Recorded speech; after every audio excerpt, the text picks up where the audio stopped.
আজকে আপনাদের সাথে একটা সতর্কতামূলক ভিডিও শেয়ার করছি। এই যে দেখতে পাচ্ছেন অনেকগুলো মোবাইল, এগুলো হচ্ছে আমি সবই ভেঙে ফেলেছি। মানে এখানে অনেকগুলো মোবাইল ট্যাব এগুলো আছে।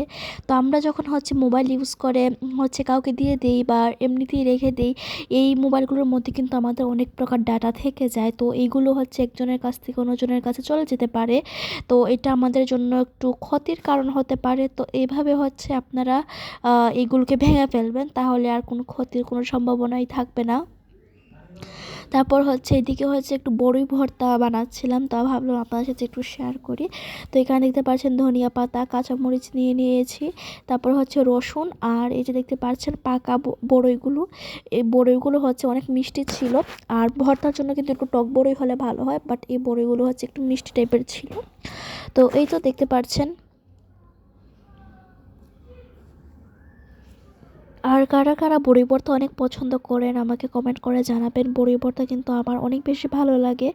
তো এখন আমি বড়ি ভর্তা বানানোটা শুরু করে দিব। তো ফার্স্টে হচ্ছে সব উপাদানগুলোকেই হচ্ছে ধুয়ে নিচ্ছি, যে দেখতে পাচ্ছি কাঁচামরিচ, রসুন, তারপর বড়িগুলো, ধনিয়া পাতা সবই এখন ধুয়ে নিব। আর আমি হচ্ছে আজকে কাঁচামরিচ দিয়ে ভর্তাটা তৈরি করছি, কারণ লাল মরিচ দিয়ে ভর্তা খেলে অনেক সময় গ্যাস্ট্রিকের প্রবলেম হয়। তো এই যে দেখতে পাচ্ছেন আমি সবগুলো একসাথে ছেঁচে নিয়েছি, আর এইভাবে ছেঁচে নিলে কিন্তু বড়ই ভর্তাটা অনেক বেশি ভালো লাগে আমার কাছে। তো এখন এই সবগুলোকেই আমি একটু ভালোভাবে লবণ দিয়ে মিক্সড করে নেব। আর এদিকে হচ্ছে সন্ধ্যার দিকে হচ্ছে টেক আউট থেকে দুইটা অর্ডার করেছিলাম, একটা ছিল ফ্রাইড চিকেন আর একটা ছিল বার্গার। তো একটা স্পাইসি, একটা হচ্ছে এক্সট্রা স্পাইসি টেক আউট থেকে অর্ডার করেছিলাম। তো আমার বার্গারটা অনেক মজা ছিল, আর একটা নাগা ফ্লেভার হয়ে গিয়েছিল যেহেতু এক্সট্রা স্পাইসিটা চুজ করেছিলাম। তো এই তো আমি আপনাদের সাথে শেয়ার করছি।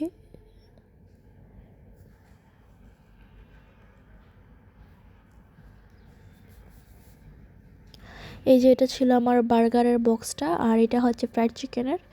তো এই যে দেখতে পাচ্ছেন, আর তাদের সস দুইটা হচ্ছে অনেক বেশি মজা থাকে, একটা থাকে গার্লিক মেয়ো, আর আরেকটা হচ্ছে টমেটো কেচাপ। তো আমার এখানে ছিল হচ্ছে মাস্টার্ড সস, যেহেতু বার্গারের সাথে মাস্টার্ড সসটা ভালো লাগে।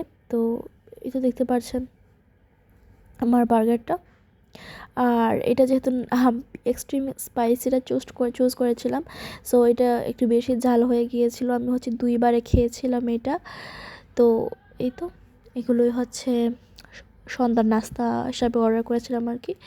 আর এদিকে হচ্ছে একটু সন্দেশ তৈরি করব, তাই হচ্ছে একটু চালের গুঁড়া হচ্ছে একটু ব্লেন্ড করে নিয়েছি। এখন এইটা হচ্ছে আমি সন্দেশের জন্য রেডি করে নিব। তো আজকের মতো এখানে বিদায় নিয়ে নিচ্ছি, আশা করছি আপনাদের কাছে ব্লগটা ভালো লেগেছে।